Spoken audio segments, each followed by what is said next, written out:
آپ حضرات کے سامنے آج آنے کا سب سے بڑی وجہ یہ ہے کہ اس وقت گلبرگہ ضلع میں علن تعلقہ کے اندر حضرت لاڈلے مشائخ رحمۃ اللہ علیہ کی درگاہ میں جو واقعہ پیش آیا ہے وہ ضلعی انتظامیہ اور ضلعی پولیس کی ایک غلط روش کی وجہ سے بہت سارے معصوموں کو جیل کے پیچھے ڈھکیل دیا گیا ہے۔ آل انڈیا امامز کونسل حضرت لاڈلے مشائخ درگاہ رحمۃ اللہ علیہ کے پیش آئے اس واقعے کی پرزور مذمت کرتی ہے اور اس کی مخالفت کرتی ہے، کیونکہ یہ درگاہ کوئی معمولی درگاہ نہیں ہے بلکہ ایک قدیم درگاہ ہے جو ایک 600 سالہ پرانی درگاہ ہے۔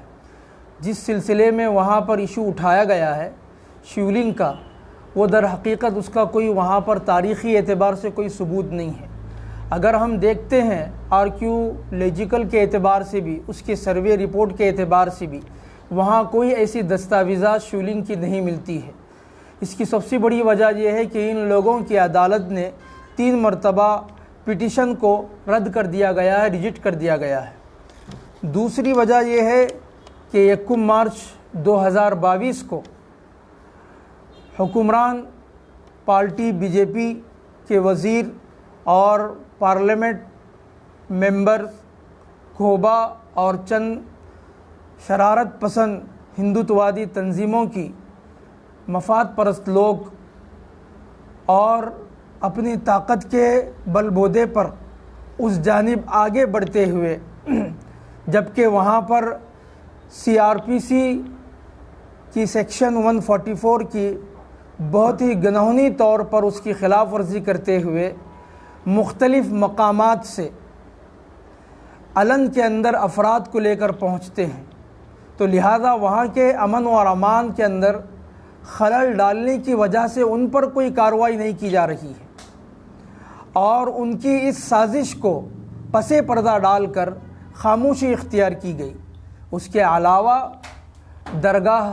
حضرت لاڈلے مشائخ کے اطراف رہنے والے جو مسلم بستی کے افراد ہیں، ان میں سے 167 افراد کو گرفتار کیا جاتا ہے، ان کے خلاف مقدمہ سازیاں کی جاتی ہے اور ان کے اوپر قتل کی سازش اور فسادی کہہ کر مجرمانہ سازش اور دیگر ایسے مزید ان کے اوپر انڈین پینل کوڈ کی دفعات لگا کر ایک طرفہ قانونی کارروائی کر کر ان کو گرفتار کیا جاتا ہے۔ یہ اقدام ان کا ایک متعصبانہ ہے اور ظالمانہ اقدام ہے جو سراسر ہماری انڈین لا اور دستور کے خلاف بھی ہے۔ لہذا آل انڈیا امامز کونسل اس بات کا مطالبہ کرتی ہے کہ 167 ان معصوم بے گناہوں کو رہا کر دیا جائے جلد از جلد۔ تیسری چیز یہ ہے کہ اس وقت بی جے پی کے ممبران اسمبلی، مرکزی وزیر اور ممبر پارلیمنٹ کھوبا اور چند ہندوتوادی تنظیموں کے مفاد پرست لوگ اس وقت وہاں پر امتناعی احکامات لاگو کیے گئے تھے، اس کے باوجود وہاں علن میں یہ پہنچنا یہ ایک سوال پیدا کرتا ہے۔ اس وقت کی انتظامیہ، ضلعی انتظامیہ اور ضلعی پولیس کیا کر رہی تھی؟ لہذا ان پر سخت سے سخت کارروائی کرتے ہوئے انہیں اسمبلیوں سے معطل کر دیا جائے اور شر پسند ہندوتوادی تنظیموں کے افراد کو پس دیوار زندہ ڈال کر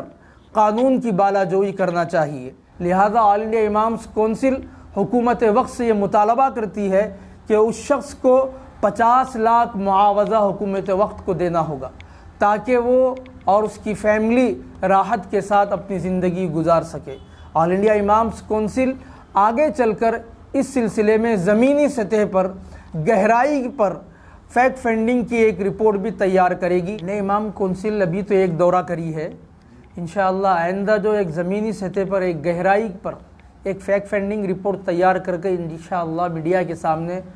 اور خاص کر گلبرگہ کی عوام کے سامنے اس کو لائے گی کہ بے حقیقت کیا ہے۔